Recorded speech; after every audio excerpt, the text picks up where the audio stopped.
Sahabat Oase Rohani Katolik yang terkasih dimanapun Anda berada, salam damai. Senang sekali pada kesempatan hari ini kita dapat berjumpa kembali melalui acara Oase Rohani Katolik. Dan saat ini di ruang dengar dan visual kita bersama-sama sudah hadir Romo yang kita kasihi, Romo Albertus Purnomo OFM yang akrab kita sapa dengan Romo Purnomo. Halo Romo, apa kabar Romo hari ini? Baik-baik selalu. Amin. Terima kasih untuk waktunya Romo ya, untuk menemani kita semua dalam acara Oase Rohani Katolik. Dan juga bersama dengan saya, sahabat Oase Rohani Katolik, dengan Immaculata Raufi. Baiklah, sebelum kita memulai acara ini, kita mengawalinya dengan doa yang akan dipimpin oleh Romo Purnomo. Silakan Romo. Marilah kita berdoa dalam nama Bapa dan Putra dan Roh Kudus. Amin. Amin. Ya Allah, sayangilah hamba-hambamu dan lipat gandakanlah karunia rahmat-Mu dalam diri kami. Semoga dengan iman dan harapan dan kasih yang berkobar-kobar, kami selalu tekun mematuhi perintah-perintah-Mu. Dengan pengantaran Yesus Kristus Putra-Mu Tuhan kami, yang bersama dengan Dikau dalam persatuan Roh Kudus, hidup dan berkuasa Allah sepanjang segala masa. Amin. Amin. Dalam nama Bapa dan Putra dan Roh Kudus. Amin. Terima kasih Romo Purnomo. Sahabat Oase Rohani Katolik yang terkasih, seperti biasa, saya akan membacakan bacaan-bacaan kudus pada hari ini, bacaan pertama dan bacaan kedua, dan bacaan Injil nanti oleh Romo Purnomo. Bacaan pertama dari Kitab Kebijaksanaan, bab 12, ayat 13, dilanjutkan dengan ayat 16 sampai dengan 19.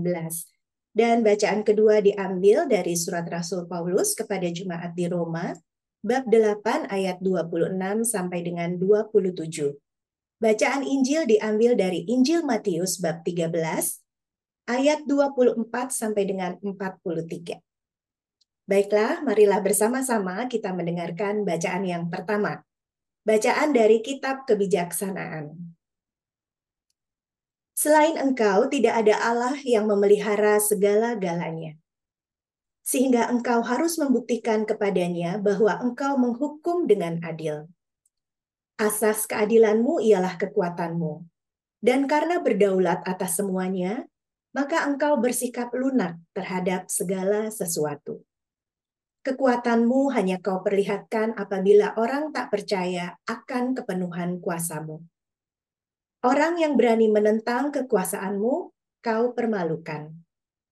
Tetapi meskipun engkau penguasa yang kuat, engkau mengadili dengan belas kasihan dan dengan sangat murah hati, memperlakukan kami. Sebab kalau mau, engkau dapat berbuat apa saja. Dengan berlaku demikian, engkau mengajar umatmu bahwa orang benar harus sayang akan manusia. Anak-anakmu kau beri harapan yang baik ini. Apabila mereka berdosa, kau berikan kesempatan untuk bertobat. Demikianlah sabda Tuhan. Syukur Syukur kepada kepada Allah. Allah. Marilah kita menanggapi bacaan pertama dengan segenap hati penuh sukacita dengan mazmur tanggapan. Ya Tuhan, Engkau sungguh baik dan suka mengampuni. Ya Tuhan, Engkau Tuhan, sungguh Engkau sungguh baik baik dan dan suka suka mengampuni. mengampuni. Ya Tuhan, Engkau sungguh baik dan suka mengampuni. Kasih setiamu berlimpah bagi semua yang berseru kepadamu. Pasanglah telinga kepada doaku ya Tuhan, dan perhatikanlah suara permohonanku. Ya Ya Tuhan, Tuhan, Engkau Engau sungguh sungguh baik baik dan dan suka suka mengampuni. mengampuni. Segala bangsa yang kau jadikan akan datang menyembah di hadapanmu ya Tuhan. Mereka akan memuliakan namamu. Tuhan, sungguh besarlah Engkau. Engkau melakukan keajaiban-keajaiban. Hanya Engkaulah Allah. Ya Ya Tuhan, Tuhan, Engkau Engkau sungguh sungguh baik baik dan dan suka suka mengampuni. mengampuni. Tetapi Engkau ya Tuhan, Allah pengasih dan penyayang. Engkau sabar dan berlimpah kasih setia. Berpalinglah kepadaku dan kasihanilah aku. Berikanlah kekuatanmu kepada hamba-Mu. Ya Tuhan, Tuhan, Engkau Engkau sungguh sungguh baik baik dan dan suka suka mengampuni. mengampuni. Sahabat Oase Rohani Katolik yang terkasih, kita akan melanjutkan dengan bacaan kedua. Bacaan dari surat Rasul Paulus kepada jemaat di Roma bab 8 ayat 26 sampai dengan 27. Saudara-saudara, Roh membantu kita dalam kelemahan kita. Sebab kita tidak tahu bagaimana sebenarnya harus berdoa. Tetapi Roh sendiri berdoa untuk kita kepada Allah dengan keluhan-keluhan yang tidak terucap. Dan Allah yang menyelami hati nurani mengetahui maksud Roh itu, yaitu bahwa Ia, sesuai dengan kehendak Allah, berdoa untuk orang-orang kudus. Demikianlah sabda Tuhan. Syukur kepada Allah. Marilah saat ini kita siapkan hati untuk mendengarkan bacaan Injil. Haleluya, haleluya. Haleluya, haleluya. Aku bersyukur kepadamu, Bapa Tuhan langit dan bumi, karena misteri kerajaan Engkau nyatakan kepada orang kecil. Haleluya, haleluya. Haleluya. Tuhan bersamamu. Dan bersama rohmu. Inilah Injil suci menurut Matius. Dimuliakanlah Tuhan. Sekali peristiwa Yesus menyampaikan suatu perumpamaan lain kepada orang banyak, katanya, hal kerajaan surga itu seumpama orang yang menaburkan benih baik di ladangnya. Tetapi pada waktu semua orang tidur, datanglah musuhnya menyebarkan lalang di antara gandum itu, lalu pergi. Ketika gandum itu tumbuh dan mulai berbulir, tampaklah juga lalang itu. Lalu datanglah hamba-hamba pemilik ladang itu dan berkata kepadanya, Tuan, bukankah benih baik yang Tuan taburkan di ladang Tuan? Dari manakah lalang itu? Jawab pemilik itu, seorang musuh yang melakukannya. Lalu berkatalah hamba-hamba itu kepadanya, maukah Tuan supaya kami pergi mencabut lalang itu? Tetapi dia berkata, jangan, sebab mungkin gandum itu ikut tercabut pada waktu kamu mencabut lalang itu. Biarkanlah keduanya tumbuh bersama sampai waktu menuai tiba. Pada waktu itu aku akan berkata kepada para penuai, kumpulkanlah dahulu lalang itu dan ikatlah berberkas-berkas untuk dibakar. Kemudian kumpulkanlah gandum itu ke dalam lumbungku. Yesus menyampaikan suatu perumpamaan lain lagi kepada mereka. Hal kerajaan surga itu seumpama biji sesawi, yang diambil dan ditaburkan orang di ladangnya. Memang biji itu yang paling kecil dari segala jenis benih. Tetapi apabila sudah tumbuh, sesawi itu lebih besar daripada sayuran lain, bahkan menjadi pohon, sehingga burung-burung di udara datang bersarang pada ranting-rantingnya. Yesus menceritakan perumpamaan lain lagi kepada mereka. Hal kerajaan surga itu seumpama ragi yang diambil seorang perempuan dan diadukkan ke dalam tepung terigu sebanyak 40 liter sampai mengembang seluruhnya. Semuanya itu disampaikan Yesus kepada orang banyak dalam perumpamaan. Ia tidak menyampaikan apapun kepada mereka kecuali dengan perumpamaan. Dengan demikian digenapilah firman yang disampaikan oleh Nabi. Aku mau membuka mulutku untuk menyampaikan perumpamaan. Aku mau mengucapkan hal yang tersembunyi sejak dunia dijadikan. Lalu Yesus pun meninggalkan orang banyak itu dan pulang. Para muridnya kemudian datang dan berkata kepadanya, jelaskanlah kepada kami arti perumpamaan tentang lalang di ladang itu. Yesus menjawab, orang yang menabur benih baik ialah putra manusia. Ladang ialah dunia, benih baik itu adalah anak-anak kerajaan, sedangkan lalang adalah anak-anak si jahat. Musuh yang menyebarkan lalang ialah iblis. Waktu menuai ialah akhir zaman. Dan para penuai itu malaikat. Jadi seperti lalang dikumpulkan dan dibakar dalam api, demikianlah juga pada akhir zaman. Putra manusia akan menyuruh malaikat-malaikatnya dan mereka akan mengumpulkan segala sesuatu yang menyebabkan orang berbuat dosa, dan semua orang yang melakukan kejahatan dari dalam kerajaannya. Semuanya dicampakkan ke dalam tungku berapi. Di sanalah akan terdapat ratapan dan kertak gigi. Pada waktu itulah orang-orang benar akan bersinar seperti matahari dalam kerajaan Bapa mereka. Siapa bertelinga, hendaklah ia mendengarkan. Demikianlah sabda Tuhan.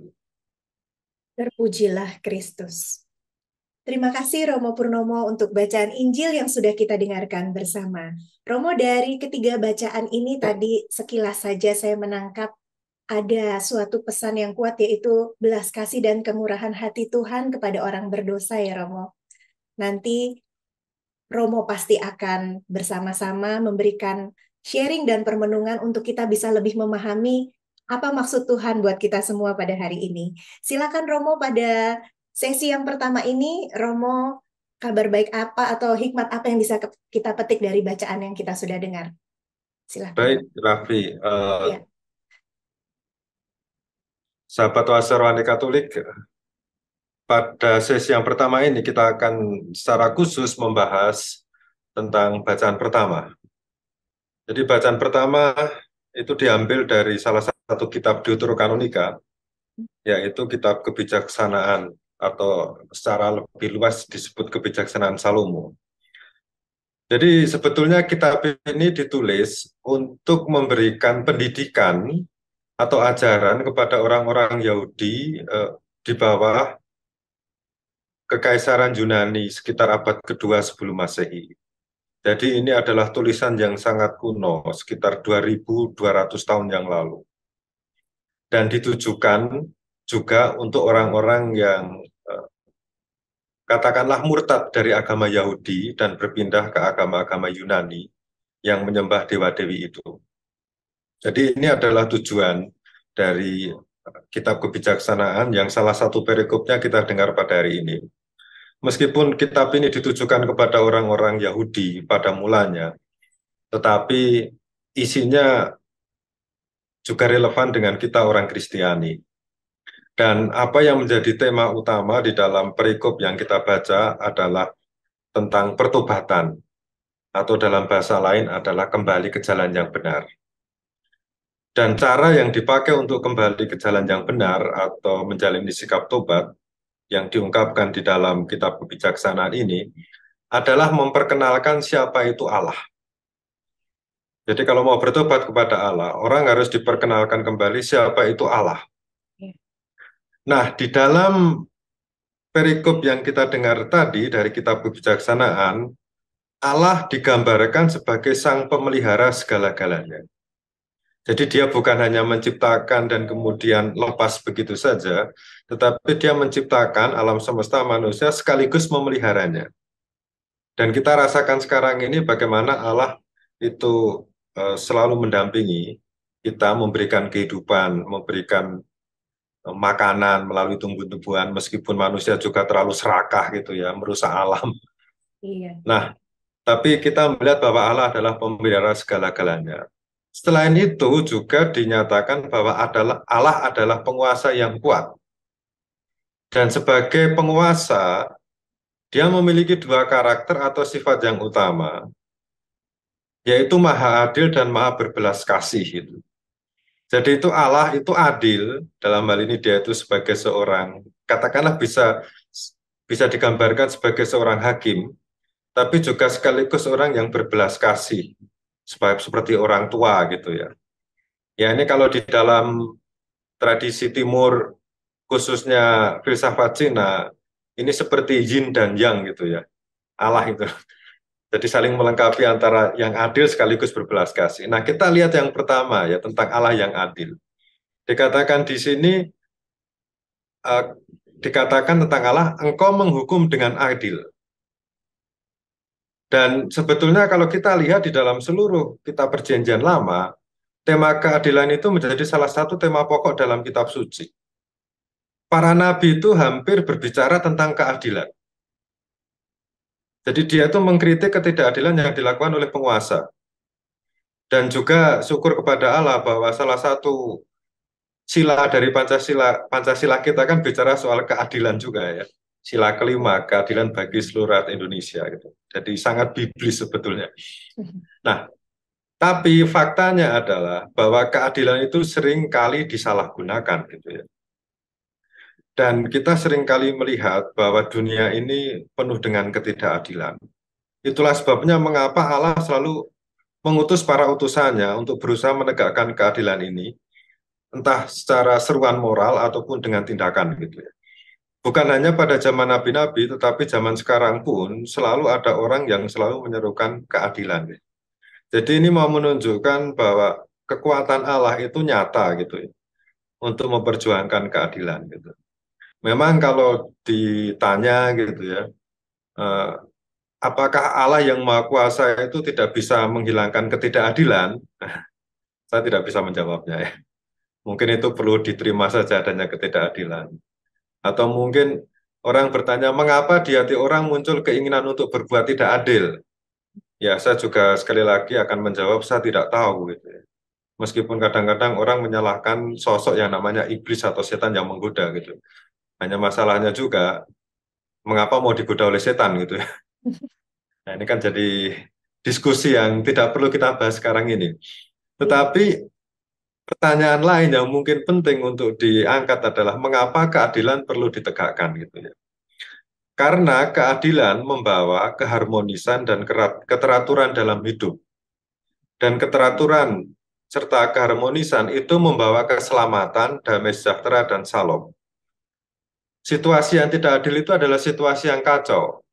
Dan kalau situasi kacau, itu orang tidak akan nyaman di dalam hidup. Nah, dalam kitab kebijaksanaan kita juga melihat bahwa Allah itu menghukum gitu ya. Di hadapan ketidakadilan, Allah tidak diam saja. Allah menghukum. Tapi tidak berarti bahwa hukuman itu menunjukkan bahwa Allah membenci manusia, tidak. Allah ingin mengembalikan tatanan yang benar supaya orang dapat mengalami hidup sederhana. Dan jadi jangan dilihat bahwa Allah menghukum orang itu supaya bukan berarti bahwa Allah membenci ya. Tapi Allah ingin mengembalikan ke jalan yang benar dan mengembalikan ke tatanan yang teratur. Itu Allah yang maha adil. Nah, sekarang kita lihat aspek yang lainnya. Allah yang berbelas kasih. Nah, di dalam perikop tadi kita juga mendengar satu ungkapan yang mengatakan demikian. Engkau mengadili dengan belas kasih. Ya, jadi Allah mengadili, Allah menghukum, tapi dengan belas kasih. Ini kan istilahnya seperti kalau di dalam bahasa filsafat contradictio interminis. Jadi maksudnya itu adil kok berbelas kasih gitu ya. Nah, sekali lagi apa arti berbelas kasih di sini? Ya kita harus tahu bahwa tujuan Allah menghukum itu supaya manusia selamat gitu ya. Supaya manusia kembali kepada Allah, Iya. supaya bertobat. Jadi hukuman itu pertama-tama sebagai peringatan supaya bertobat. Dan dalam prakteknya memang Allah harus menampilkan dua sosok ini ya, yang adil sekaligus yang berbelas kasih. Soalnya kalau Allah itu selalu digambarkan sebagai sosok yang terlalu ya, ini terlalu adil, nah ini bahaya ini. Nanti Allah akan tampil sebagai hakim yang mengerikan. Iya. Kalau kita melihat gambaran Allah sebagai hakim yang mengerikan, kemudian yang menjadi kosakata kita dalam hidup beriman antara dosa, hukuman, dan neraka saja. Bagaimana kita menghayati iman Kristiani, pikirannya itu hanya dosa, dosa, dosa terus itu. Tidak ada kegembiraan, tidak ada Iya. sukacita itu. Dan ini sebetulnya yang terjadi selama ini gitu ya. Pun diskusinya itu antara dosa, hukuman neraka gitu. Itu yang membuat mungkin banyak orang menjauhi agama ya karena diskusinya soal itu. Iya. Beruntung bahwa kita memiliki seorang paus yang bernama Paus Fransiskus yang menekankan belas kasihan juga. Jadi ada imbangannya gitu ya. Akan tetapi, kalau kita terlalu melihat Allah terlalu berbelas kasih juga, terlalu ya ini ya, kita akan melihat Allah nampak sebagai sosok yang permisif, apa-apa dibolehkan gitu. Kan nanti juga diampuni gitu ya. Nah, itu juga tidak bisa. Gitu. Karena kita akan mudah untuk berbuat dosa. Jadi harus ada tampilan yang seimbang antara Allah yang adil dengan Allah yang berbelas kasih gitu. Itu satu paket itu. Nah, hukuman dan pertobatan itu juga sekaligus satu paket. Dan sesuatu yang menarik dikatakan di sini di bagian terakhir, apabila mereka berdosa, kau beri kesempatan untuk bertobat. Kalau Allah sebagai penghukum, Allah tidak akan memberi kesempatan bertobat. Berdosa selesai, hukum selesai gitu ya. Tetapi di sini Allah tetap memberi kesempatan untuk bertobat. Jadi di sini adalah Allah yang berbelas kasih. Nah, apa sih sebetulnya yang dapat dipelajari dari uh, perikop ini ya, yang menarik ini? Iya. Jadi yang pertama kita harus tahu bahwa hukuman dari Tuhan itu sekali lagi jangan dilihat bahwa Allah membenci kita ya. Allah itu menyayangi kita. Kita dihukum itu sekali lagi supaya kita itu menjadi selamat. Dalam arti hidupnya menjadi benar, hidupnya menjadi harmonis. Orang yang serakah dalam makan misalnya ya, contoh saja, makan terus itu ya, hampir tiap menit makan ngemil, makan ngemil, makan ngemil, makan menil. Jadi makan terus itu kan sebetulnya ya saya tidak bisa mengatakan ini dosa atau tidak ya, tapi kan itu menyalahi aturan untuk tubuh ya, tubuh butuh istirahat gitu. Nah, karena kebanyakan makan, maka dalam tanda kutip ada hukuman, katakanlah dari semesta atau dari Tuhan, yaitu orang mengalami diabetes gitu ya. Ya sudah, sakit toh. Nah, ini hukuman gitu loh. Maksudnya apa? Ini bukan soal bahwa Tuhan membenci dia yang memberikan sakit, supaya bertobat itu ya, jaga makan, berpuasalah gitu ya, dan solidar dengan orang yang tidak bisa makan. Ini kan membuat orang bisa bisa selamat dalam hidup gitu ya. Dan dalam arti sehat, sehat itu kan selamat. Ini contoh ya. Contoh lain misalnya, ada orang yang malas-malas gitu ya, sehingga tidak punya uang, lalu mencuri gitu ya. Nah, satu dua kali tidak ketahuan, yang ketiga ketahuan, lalu dilaporkan polisi, dikurung dalam sel tahanan. Nah, ini hukuman ya. Tapi hukuman ini perlu syukur kepada Allah bahwa ya ketahuan gitu ya, sehingga dihukum. Supaya apa? Supaya orang sadar bahwa berbuat tidak adil dalam hal ini mencuri itu merugikan orang lain. Dan ada akibatnya, ada konsekuensinya. Kalau di dalam bahasa yang lebih umum, terminologi agama Hindu atau Buddha misalnya, orang akan mendapat karma gitu ya. Hmm. Jadi sekali lagi ada banyak hal yang bisa kita temukan di dalam kehidupan kita sendiri yang menunjukkan bahwa ya Allah akan memberikan hukuman, tetapi hukuman itu sekali lagi untuk membuat kita sadar dan menjadi lebih baik. Maka Amin. dari itu kita harus bersikap positif jika kita mendapat teguran dari Tuhan, entah dalam bentuk apapun gitu ya. Allah itu penguasa, tapi sekaligus pemelihara. Nah, itu renungan yang bisa kita lihat di dalam bacaan pertama. Ya, baik Romo. Terima kasih Romo untuk permenungan yang sudah Romo sampaikan kepada kami. Untuk pribadi Allah yang berbelas kasih itu sungguh luar biasa ya Romo ya. Kita sebagai umat Allah tuh jadi bersyukur banget karena punya Allah tuh yang berbelas kasih meskipun adil. Jadi dalam hal ini saya langsung teringat akan kasih ibu nih. Romo, karena kan Allah Maha Rahim, yang punya rahim ibu ya Romo ya. Seringkali mungkin seorang ibu kayaknya galak gitu sama anak-anaknya Romo, bawel, suka ngatur gini gitu, atau bahkan mungkin sedikit menghukum. Tapi mungkin seperti maksud Allah Bapa di surga gitu ya Romo ya, bukannya membenci anaknya, tapi justru mengasihi anaknya supaya anaknya bisa jadi lebih baik bertobat. Nah, Romo, yang ingin saya tanyakan Romo, gimana sih cara menegur yang penuh belas kasih gitu loh Romo supaya ini berlaku bukan hanya di keluarga ya, mungkin juga kalau di tempat kerja ada apa staff atau mungkin ada tim kita yang berbuat salah gitu. Cara menegur yang penuh kasih supaya sadar gitu Romo gimana? Ya, sebetulnya tidak ada standar baku cara menegur yang penuh kasih ya, karena tiap Iya. orang itu memiliki karakter yang berbeda gitu loh. Ada Mm-mm. orang yang memang keras kepala gitu loh, ditegur dengan belas kasih, wah ini malah apa itu tidak diperhatikan gitu. Kadang-kadang perlu teguran yang keras gitu ya. Iya. Ada orang yang sifatnya perasa gitu ya.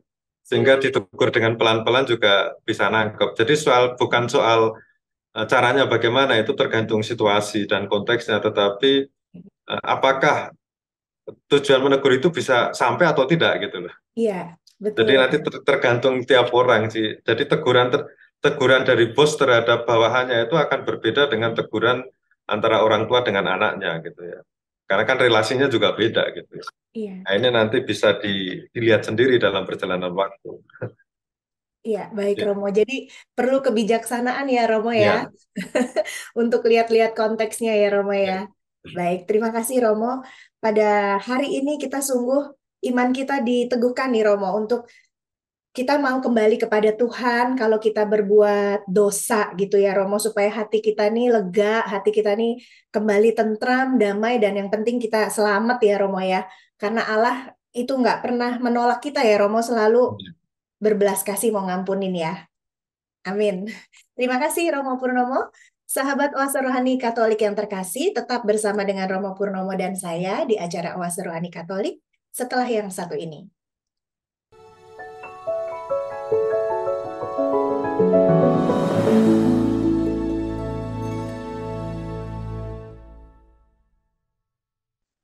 Sahabat Oase Rohani Katolik yang terkasih, bagi Anda yang baru bergabung dengan kami di acara Oase Rohani Katolik, kita bersama dengan Romo Albertus Purnomo, OFM, yang akrab kita panggil Romo Purnomo. Dan tadi di sesi yang pertama, Romo sudah memberikan permenungan tentang bacaan yang pertama. Dan saat ini kita akan lanjut ke bacaan Injil. Romo, bacaan Injilnya tadi cukup panjang ya Romo ya, Hmm. tapi saya percaya teman-teman semua di sini menyimak dengan baik. Kabar gembira apa Romo yang bisa kita petik dari bacaan tadi? Ya, baik, Rofi. Jadi kita mendengar satu perikop dari Injil Matius dan kita mendengar tentang pengajaran Yesus. Ya, Dan pengajaran Yesus tentang kerajaan surga yang Yesus sendiri menggunakan satu metode yang sangat menarik, yaitu metode perumpamaan. Jadi sebetulnya ini adalah salah satu keunikan dari guru Yahudi yang bernama Yesus, atau kita sebut Rabi Yesus ini ya, dalam mengajar. Jadi dia menggunakan perumpamaan, menggunakan sebuah cerita, dan perumpamaan ini kan tidak memberikan satu jawaban yang jelas. Yesus tidak menjelaskan secara gamblang gitu ya. Meskipun tadi kita lihat di bagian akhir itu ada penjelasan atas perumpamaan yang pertama, tapi penjelasannya juga tidak terlalu jelas gitu ya. Tetapi di sini memang Yesus mengajar dengan perumpamaan supaya apa? Supaya kita yang mendengar itu berpikir kritis gitu loh. Mencari jawabannya sendiri gitu loh. Bukan hanya sekedar mengikuti apa yang diajarkan, tapi juga coba berpikir ini Yesus itu maksudnya apa gitu. Aktif berpikir gitu. Dan sebetulnya kalau kita membaca perikop Injil Matius ini, atau sebetulnya juga membaca kitab suci ya, kita jangan pertama-tama ya ikut-ikut secara harafiah saja apa yang dikatakan di sini, tapi ditantang ini maksudnya apa ya? Untuk saya apa gitu. Jadi bukan soal saya hafal kitab suci, tapi ini punya maksud apa terhadap hidup saya sekarang ini. Nah, di dalam em, Injil yang kita dengar pada hari ini ada tiga perumpamaan tentang kerajaan surga. Yang pertama tentang lalang dan gandum, yang kedua tentang biji sesawi, dan yang ketiga tentang adonan roti.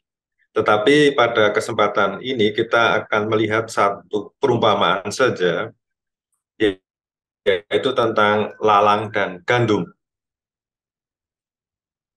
Nah, inti dari perumpamaan tentang lalang dan gandum itu demikian ya. Jadi ada dua benih yang ditaburkan, benih gandum oleh si penabur dan benih lalang oleh orang lain atau musuh. Jadi sebetulnya musuh ini yang dimaksud adalah petani juga gitu. Jadi petani zaman dahulu di masyarakat Israel itu kan juga biasanya saling bersaing ya. Nah, cara menjatuhkan petani yang lain itu mereka menaburkan semacam benih hama tanaman gitu loh. Jadi tanaman itu ditaburi gulma atau hama supaya tidak bisa panen. Jadi persaingan itu bukan hanya antara pebisnis saja, tapi antara petani juga ada persaingan gitu yang saling menjatuh. Nah, di sini musuh yang memberikan apa itu menaburkan lalang gitu ya. Nah, hamba Tuhan itu tahu kalau ada gulma atau tanaman hama yang juga tumbuh gitu ya. Dan ketika si hamba ini meminta supaya tanaman hama ini dicabut, Tuhan melarang karena nanti tanaman gandum itu ketercabut. Lantaran apa? Lantaran kalau masih muda itu wujud lalang dan gandum itu hampir sama gitu. Nah, Tuhan ini rupanya bijaksana ya. Jadi dia membiarkan keduanya itu tumbuh sampai musim menuai tiba. Karena apa? Ketika musim menuai tiba, perbedaan antara lalang dan gandum itu kelihatan sekali. Lalang tidak menghasilkan buah, sementara gandum akan kelihatan buahnya. Nah, jadi pada awal-awal nggak kelihatan, tetapi pada akhirnya akan kelihatan mana yang gandum, mana yang bukan, itu terlihat dari buahnya. Memang dalam penjelasan, perumpamaan ini yang juga dikatakan di dalam perikop yang bersangkutan, Yesus mengatakan bahwa benih yang baik atau gandum adalah anak-anak kerajaan. Atau dalam bahasa sekarang ini adalah murid-murid Yesus. Benih yang jahat itu adalah lalang, adalah anak-anak si jahat. Dan kedua kelompok ini nanti akan dipisahkan ketika kedatangan Allah atau hari Tuhan gitu. Tapi sebetulnya ada poin yang menarik yang bisa kita tangkap di dalam cerita ini ya. Dan ini adalah salah satu keunikan dari perumpamaan. Kita bisa menafsirkan secara lebih luas gitu ya, bukan hanya diajarkan oleh Yesus. Kita bisa melihat secara lain. Nah, jika dicermati ya, apa yang membedakan antara lalang dan gandum itu sebetulnya cuma satu. Mungkin tuh wujudnya sama, tetapi yang membedakan bukan wujud, tetapi adalah buah. Jadi lalang adalah tumbuhan yang tidak menghasilkan bulir. Bulir atau buah lah ya. Jadi lalang ini adalah tipikal orang yang hidup tapi tidak memberikan apa-apa untuk yang lain. Sementara gandum itu adalah tumbuhan yang memberikan bulir untuk kehidupan yang lain, untuk manusia ya, supaya dimakan, supaya manusia hidup. Nah, di sini sebetulnya kita bisa belajar juga ya, bahwa apa yang diperhitungkan oleh Allah itu adalah apa yang kita bisa berikan atau hasilkan bagi orang lain gitu. Dalam bahasa yang sederhana gitu ya. Kita bisa bertanya apakah hidup kita itu memberikan manfaat bagi orang lain, ciptaan lain atau tidak. Itu yang akan dilihat oleh Allah gitu. Atau kalau dalam ajaran leluhur Jawa kuno gitu ya. Ada satu ungkapan urip itu urup gitu ya. Jadi hidup itu adalah bernyala. Hidup itu harus memberikan sesuatu kepada orang lain, harus ada manfaatnya gitu. Dan kita juga lihat toh orang itu paling tidak suka itu atau bisa marah kalau dikatain dasar orang tidak berguna gitu.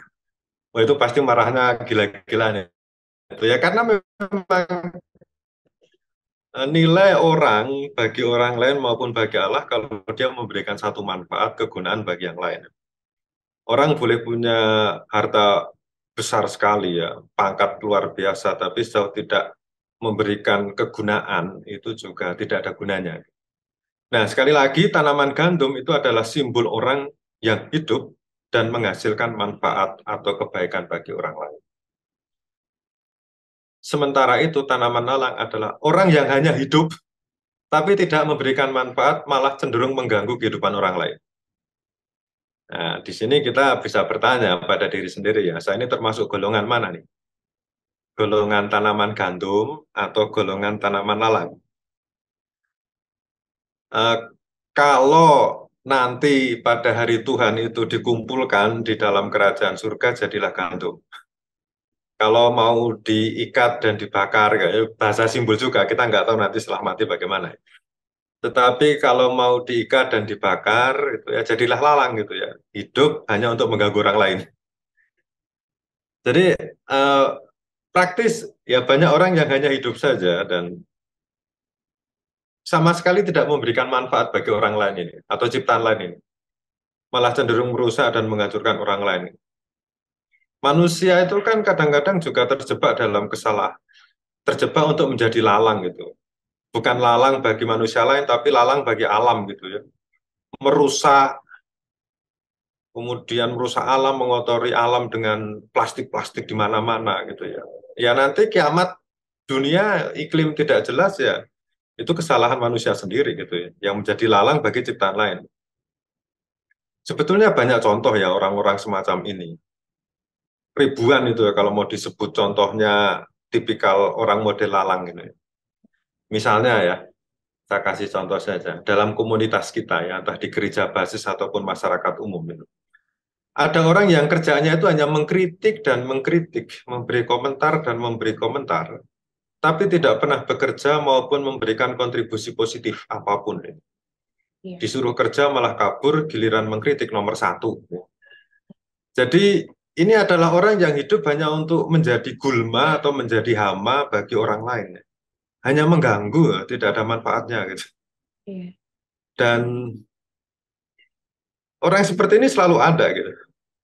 Dan kalau sudah menjadi sifat itu tidak akan hilang gitu ya. Kita hanya sabar-sabar saja berhadapan dengan orang semacam ini gitu.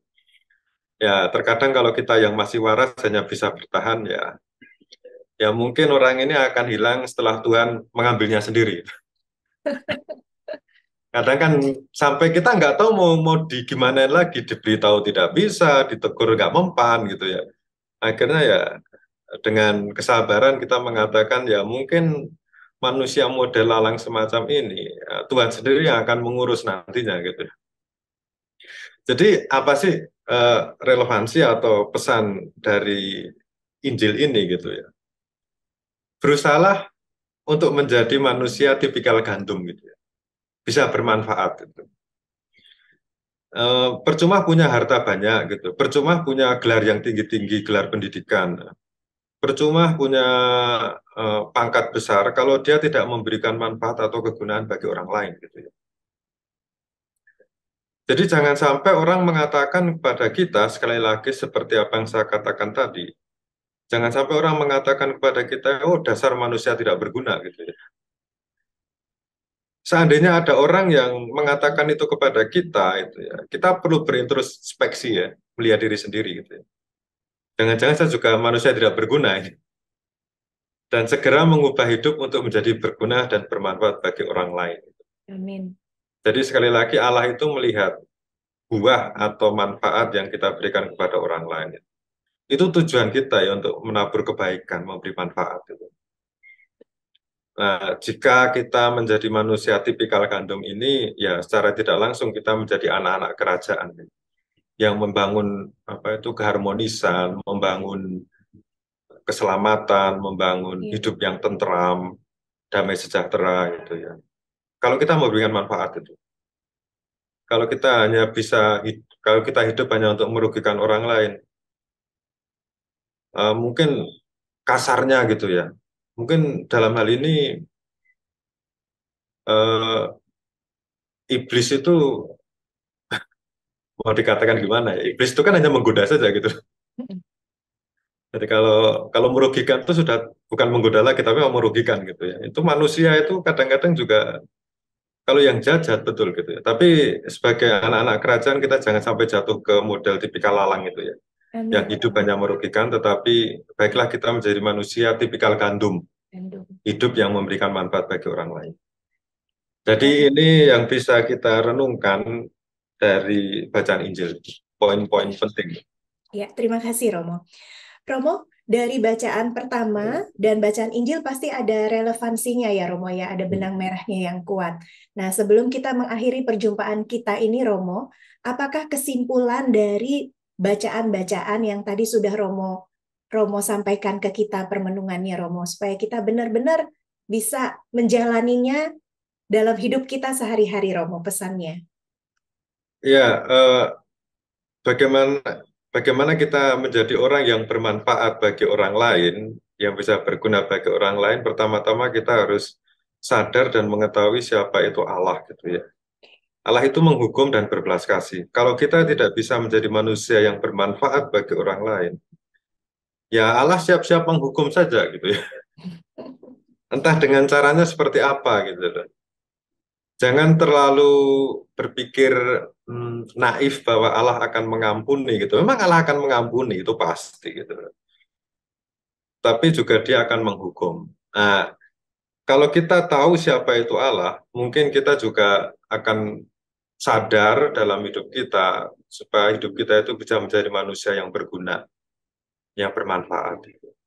Selama kita tidak menempatkan Allah di dalam hidup kita, ya kita akan mudah cenderung untuk menjadi manusia tipikal lalang gitu, yang merugikan ciptaan Allah lainnya gitu, entah manusia maupun hewan maupun tumbuhan. Itu, Raffi. Ya, baik. Terima kasih Romo Purnomo.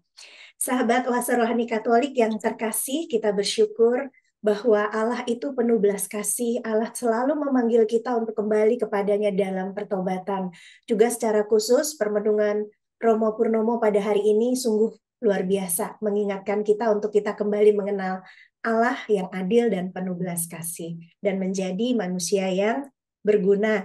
Urip itu urup ya Romo, bahasa Jerman ya Romo, bahasa Jawa. Baik, terima kasih Romo Pur. Sahabat Oase Rohani Katolik yang terkasih, marilah kita mengakhiri perjumpaan kita yang penuh rahmat ini dengan berdoa bersama dan mohon berkat Tuhan dari Romo Purnomo. Silakan Romo. Marilah berdoa dalam nama Bapa dan Putra dan Roh Kudus. Amin. Allah yang penuh kasih, kami bersyukur karena telah Kau kuatkan dengan sakramen cinta kasih-Mu. Semoga meski kami diliputi kelemahan dan dosa, kami tetap tekun memelihara benih-benih kebaikan yang telah Kau tanam dalam diri kami, sehingga dapat menghasilkan buah yang melimpah dengan pengantaran Kristus Tuhan kami. Amin. Tuhan bersamamu, Dan bersama rohmu. semoga Allah yang Maha Kuasa memberkati saudara dan saudari sekalian, Bapa dan Putra dan Roh Kudus. Amin. Sahabat Oase Rohani Katolik yang terkasih, selamat melanjutkan aktivitas Anda pada hari ini. Selalu gembira dan tetap semangat.